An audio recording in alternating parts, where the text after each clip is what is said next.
It is believed President William Samoei Ruto is holding night meetings at State House, trying to find out a way that he can silence the former Deputy President Rigathi Gachagua politically.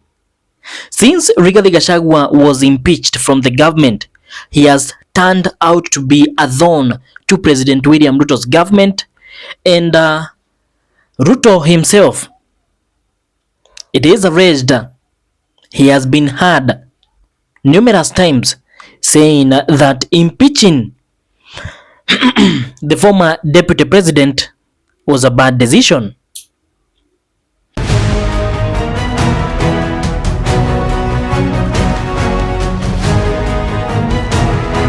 Welcome back, ladies and gentlemen, to Duffy Update, so that we can cover some important news that has just come out today. There is a report from the Speaker of the National Assembly which says that they have realized that President William Samoei Ruto impeaching or agreeing that Rigathi Gachagua was to be impeached, or them as a large, the UDA community, them agreeing that impeaching Rigathi Gachagua was the right thing to do during that time. They are now coming into reality that that was not a wise decision. Before we continue with our update, kindly, if you are new here, this is Duffy Updates, and you can join us by subscribing, by liking this video, and by clicking the notification icon on, which will guarantee you next time that when we upload a new video, YouTube will automatically notify you. So for us to start our broadcast, I would like to read for you what Moses Wetangula, the Speaker of the National Assembly, has went ahead and said about impeaching Rigathi Gachagua. The fact that he is a Speaker of the National Assembly, the fact that he is holding quite a big position in the UDA team, the fact that he is very close to the president,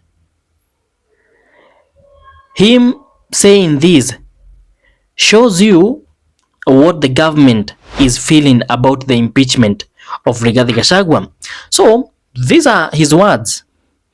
Impeaching Gachagua was a political blunder of epic proportions. I warned against it, but the president chose to listen to misguided advisors. Yes, Gachagua had started to become a thorn in the flesh, but it was a thorn that should have been tolerated until 2027 for the sake of the president's re-election. As a result of the impeachment, Ruto's path to re-election is now an uphill battle. These are words not from my mouth, but from the mouth of the Speaker of the National Assembly, that is Moses Masika Wetangula. A lot of UDA politicians at the moment are starting to drain themselves from President William Samoei Ruto, and this is because they have already realized that the election through the UDA ticket will be very hard. The president himself is not 100% sure if he will be re-elected. Most Gen Zs have sworn not to give their vote to him. Most mothers, considering that their children are being shot during protest, are being abducted. Most mothers, or let's say parents, have also sworn they are not going to give their votes to William Samoei Ruto. If you look at the numbers, only a few Kenyans feel that Ruto is doing a good job. Only Kenyans who have benefited from the things which he is doing, including affordable housing. If you ask those Kenyans who are given units at the affordable housing project, maybe in Mukuru, they will say Ruto is the best. If you ask anybody who is inside the government, they are going to say Ruto is the best. But how many are those Kenyans? Are they enough to make William Samoei Ruto win the 2027 elections? We have seen UDA politicians defecting and going to other political parties. We have seen others, they are still in UDA, but they are already standing with their own opinion, saying that this happened here and here, we don't agree with it. And now the speaker has also spoken. The speaker is openly, publicly saying that them as UDA impeaching Rigathi Gachagua was a political blunder that is going to cost them a lot. He's saying he advised against it. He was one of the people who advised William Samoei Ruto that they should not impeach or make it a target to impeach Rigathi Gachagua. But the president, okay, what Moses Wetangula has done here is he has thrown the blame to the president, and he's saying the president decided to listen to his misguided advisors who advised him that impeaching Rigathi was the right thing to do. So, because of the impeachment, okay, Rigathi Gachagua was a thorn, that's according to Moses Wetangula, a thorn to the flesh, but it was a thorn that should have been tolerated until 2027. And now that Gachagua is already gone, President Ruto's re-election is not guaranteed. His words have been echoed also by Senator Boni Khalwale, who is also a seasoned politician, who also has quite a following in his community. And he went ahead and said, I fully agree with Wetangula. Impeaching Gachagua was not just reckless, it was political suicide, a blunder of historic proportions. Uhuru, for all his flaws, was a sharp operator. Even when Ruto became a thorn in his flesh, he endured for the sake of re-election. Then, with power secured, he dropped him like a hot potato. That's a strategy. Now look, Gachagua is out there, unleashed and vengeful, pouring his fury into the public. The damage is real. I honestly can't tell what kind of political arithmetic informed this impeachment. It's a complete flop. You can be a political genius, but even the best miss the mark. And let's be honest, at this rate, a 2027 re-election is no longer a goal, it's a miracle. And this is what it is, ladies and gentlemen. If Ruto gets re-elected come 2027, that will not be an ordinary thing. It will be a miracle considering how much hate Kenyans have for him. Boni Khalwale, echoing the words of Moses Wetangula, has added that Rigathi Gachagua, okay, Uhuru Muigai Kenyatta and William Samoei Ruto were at the same point where William Samoei Ruto found himself with Rigathi Gachagua. But for Uhuru Muigai Kenyatta, as much as he had his shortcomings, he was a sharp operator. For the people who think that Uhuru Kenyatta and William Samoei Ruto started arguing during the second term, let me shock you today and reveal to you that Uhuru Muigai Kenyatta and William Samoei Ruto, their differences came earlier, even during the first term. But Uhuru Muigai Kenyatta decided to keep it cool, keep it low, and secure the second term, because he knew if he was to dump William Samoei Ruto during the first term, then the fact that he had declared that it is kumi yangu kumi yako, Kenyans were going to see Uhuru Muigai Kenyatta was a traitor. And immediately after Uhuru was re-elected, that's when people started seeing things openly. Oh, William Samoei Ruto is being sidelined. William Samoei Ruto is being locked out of offices, out of meetings. And William Samoei Ruto decided to go out and campaign against Uhuru Kenyatta. He smeared his name, but Uhuru didn't care because he had already secured power. The reason why William Samoei Ruto is doing all of these things, disrupting Rigathi Gachagua's gatherings, abducting Gen Zs who are saying negative things about his re-election, things like that, it's because he's in fear. He wants to try his best to secure the second term. But you know, if these things were happening during the second term, William Ruto will not be even concentrating with them because he will have already achieved what he wanted. If Rigathi Gachagua was going around Mount Kenya saying, "Oh, Ruto ni two-term," Ruto will not even be concerned because he already won. He already has his second term. This is where the Kenya Kwanza people and they are realizing that they made a bad decision to impeach Rigathi Gachagua. I have some of the top reasons why I believe the Kenya Kwanza people have started to see and find it a reality that impeaching Rigathi Gachagua was not a good thing.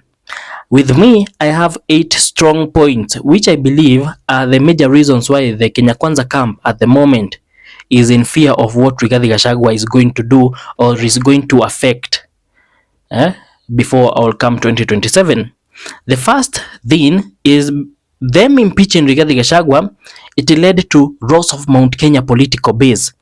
People from Mount Kenya from those earlier days, they felt like their child has been abandoned, like they have been rocked out of power, and it led to the Mount Kenya support leaving President William Samoei Ruto.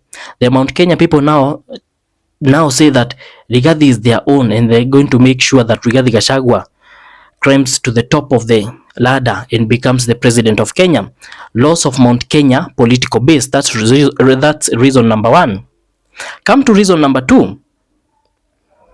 When they impeached Rigathi Gachagua, they boosted Gachagua's popularity as a martyr. Impeachment could backfire by portraying Gachagua as a victim.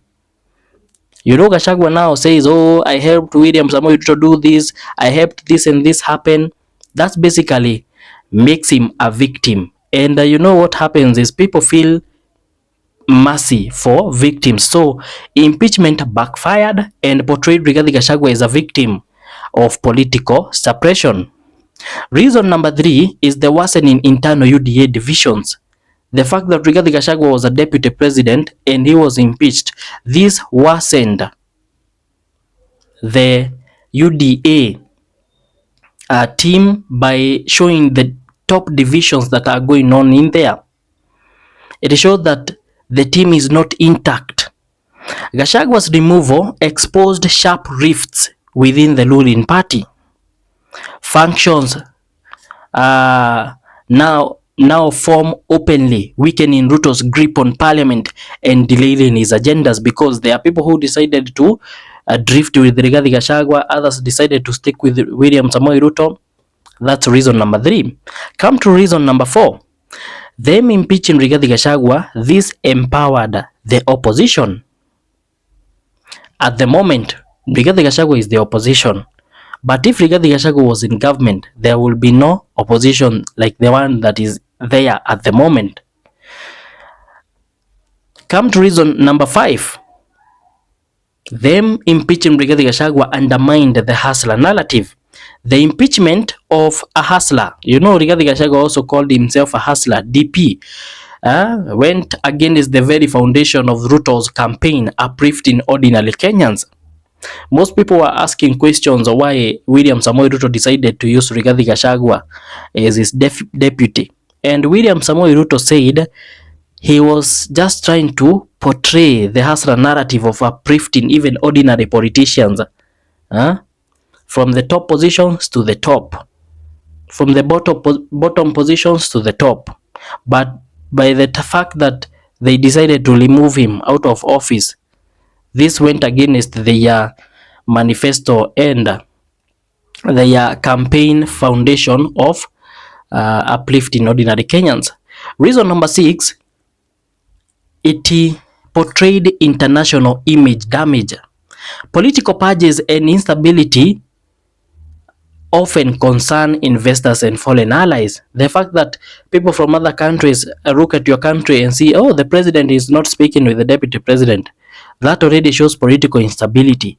And if this was a person who wanted to come maybe discuss something with the government, he automatically sees it as not a good opportunity, a good place to take your business, and basically it damaged the government's name even internationally. Reason number 7 is parliamentary distraction. The process alone of impeaching a deputy president cost time, energy and resources, including money and a whole lot of things. We heard that MPs were being paid. The discussions themselves, they took a lot of time. They brought parliamentary distraction because during that time, maybe more important things could be discussed. The second last reason, I always say the last reason why the government is realizing that impeaching Rigathi Gachagua was a bad decision is it has created a dangerous precedent. Removing the deputy president mid-term sent a message of political insecurity. Future deputy presidents may be harder to work with, fearing they could also be used and dumped. And this is what is happening to, for example, the current deputy president Kithure Kindiki.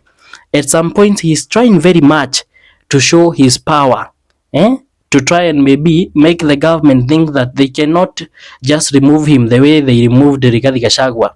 This is going to make, even in future governments, deputy presidents are going to be more on alert, so that something like this which happened to Rigathi Gachagua does not happen to them. Ladies and gentlemen, what do you think? Kindly, before you leave, join us by subscribing, by liking this video, and also clicking the notification icon on. Bye bye.